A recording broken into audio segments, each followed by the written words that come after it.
2 years ago, isolation began. As real-life interaction dwindled, many were forced to turn to other means to satisfy our inherent human yearning for communication. For many, this meant that they were forced to trade in our real-life methods of communication for now more prevalent online methods of communication, and as such, social media usage greatly increased. Now, what this meant is that we had to move from our conflict-ridden, though albeit formative environments, to ones that are sanitized and inauthentic and manufactured, and as such, this affected our perceptions of the world. Now, for me, quarantine meant that the void left behind by being isolated was filled by a seemingly endless variety of content to consume and interact with, and along with that, people to converse with and new opinions to hear, ones that I may not have had the opportunity to listen to otherwise, as social media provides an enhanced scope. Now, being of the rather confrontative kind that I am, I engaged in a plethora of discussions and debates on various different topics. And initially, these conversations were quite reflective of the ones I had had before. Though, over time, I noticed a subtle yet poignant change to the nature of these conversations. While initially it was not too difficult to find antagonistic people of a different opinion than I was, over time, the opposition I experienced began to wither away. And those very people that were in the opposition appeared only sparsely.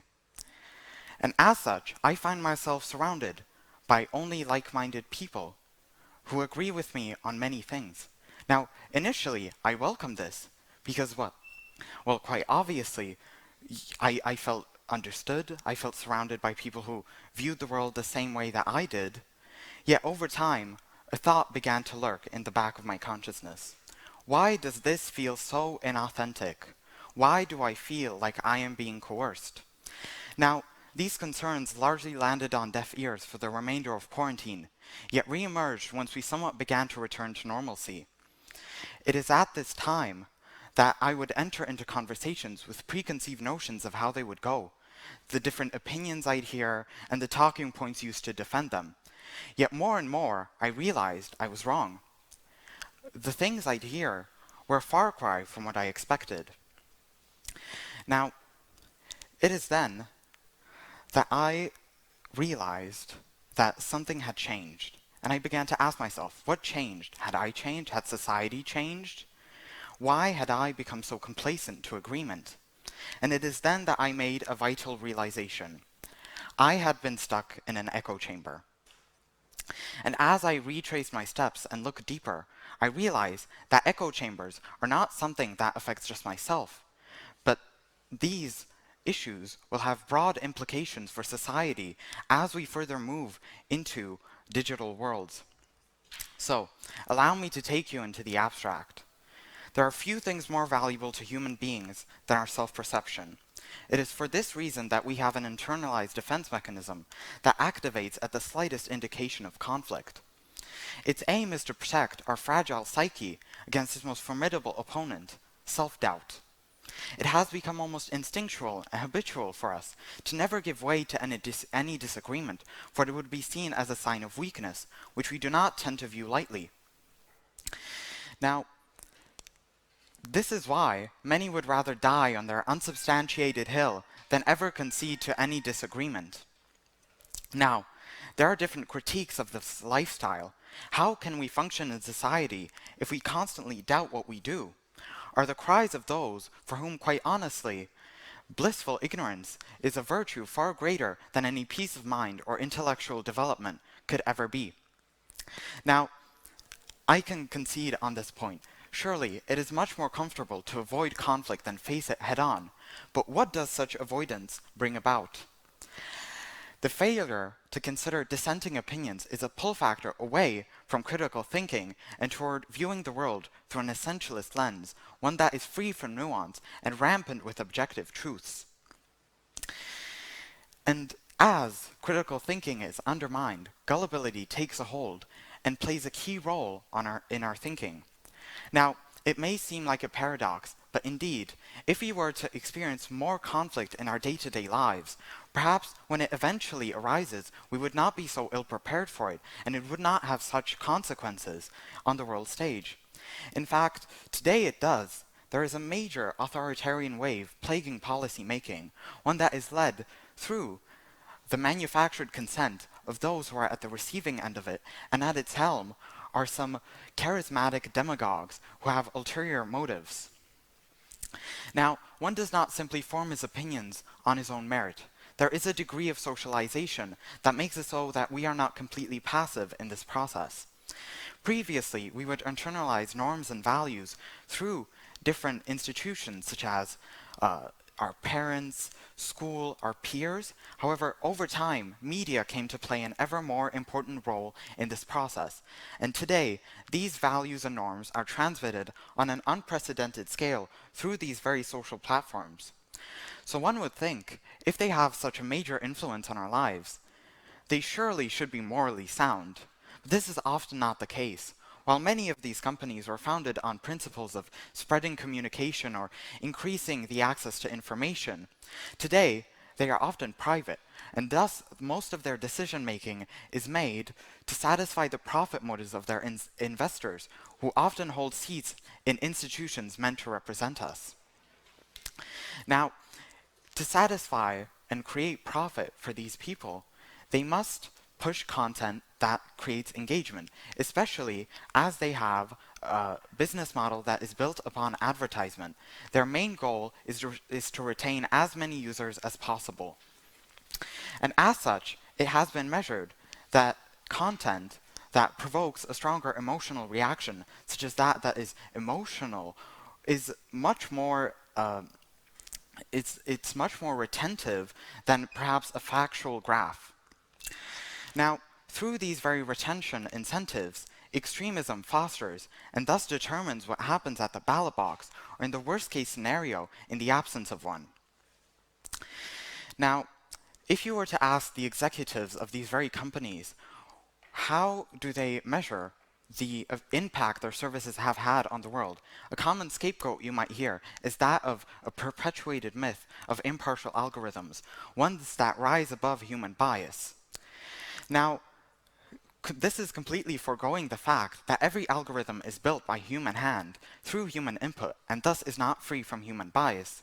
This can be seen, for example, when algorithms are tested in policing, where they disproportionately target poor people or people of color, because they are already injected with previous crime data, and thus already internalized the human bias that was there before.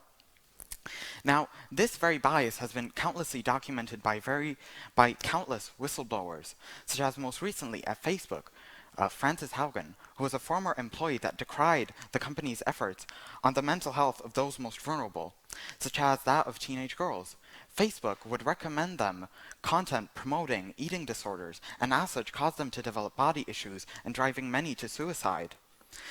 And she continued to describe how Facebook interfered into the political polarization of certain regions.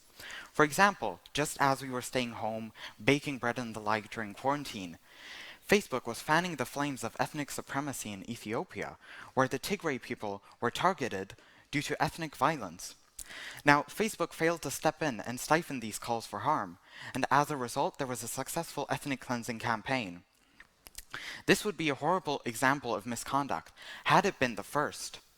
In 2018, another minority, this time the Muslim minority of the Rohingya people in Myanmar, was affected by Facebook's failure to mitigate calls for harm against them, and as such, 30,000 Burmese civilians were affected by the subsequent genocide. Now, many of these platforms will say that it is not their job to be the arbiters of truth. However, their inaction makes them the perpetuators of lies. Now, I think the issue is clear. How do we regulate something as broad as echo chambers? There are few systemic solutions to that. First, we must address the role material discrepancy plays in the access to information. Have you ever been researching something for school and landed across a New York Times article or WAPO article and been met with a pop-up that said, "This content is locked behind a paywall, subscribe for $5. Now for us that may not be too much of a deal. However, it has been statistically proven that those most often affected by extremism come from disenfranchised backgrounds and are disadvantaged and often undereducated, and as such they do not have $5 to spend on a subscription to the New York Times, and even upwards of that if they want to have a plurality of sources. Information should be free in lieu of being commodified. Next, these companies should address the nature of political advertisement on their sites. For too long have these sites been breeding grounds for extremism because those who have political means and have violent rhetorics have used these to spread their violent means to often seldom civil results. And these should be enforced broadly. And lastly, there should be clear rules as to what constitutes as hate speech and harassment, ones that are enforced across the board in any language, as the two prior incidents I had mentioned were often due to a lack of proofreading tools and fact-checking tools in the native languages. As extremism is already bad here, it is even worse in developing countries. And they should be enforced no matter which aisle the gavel falls on, free from human political affiliation. Now, there are also some things that you yourself might do to reduce the impact echo chambers have on your life. For example, a simple Google search may prompt a pop-up that says, "Accept cookies." Now, mostly we do not read what it says and instinctually click, "I agree." However, what happens is that your data is sent to a data collection agency that builds a profile and then sells that data to advertisers. So if you've ever searched up something and saw that you got ads for something similar right after, that is why. And as such, this also feeds us news articles that already agree with our point of view. So, lastly, it is a thing of mindset. You should be willing to seek out a plurality of news sources, ones that do not tend to agree with you also, as this can allow us to have a broad overview on what the truth is, and make sure to fact check anything that you see.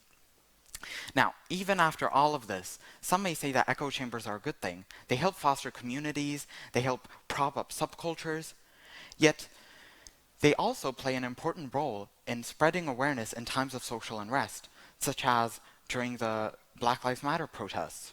Now, echo chambers are a good thing and are a vital technology going forward because of these very reasons. And as such, the need to regulate them still remains, and if we do so, that will not change these good things about them. Communities can still exist, and subcultures can still form, yet they will not be completely isolated and compartmentalized from reality and from each other. And lastly, activism will only prosper because movements that go against the status quo and challenge whoever is in control of the echo chamber or the algorithm at that time will be able to reach farther because they will not be blocked by those with power. Now, while echo chambers may initially be enjoyable, being surrounded by a group of like-minded people who constantly reinforce every opinion you have can go on to make our online presence very monotone and bar us from experiencing the many fruitful possibilities of debate and discourse.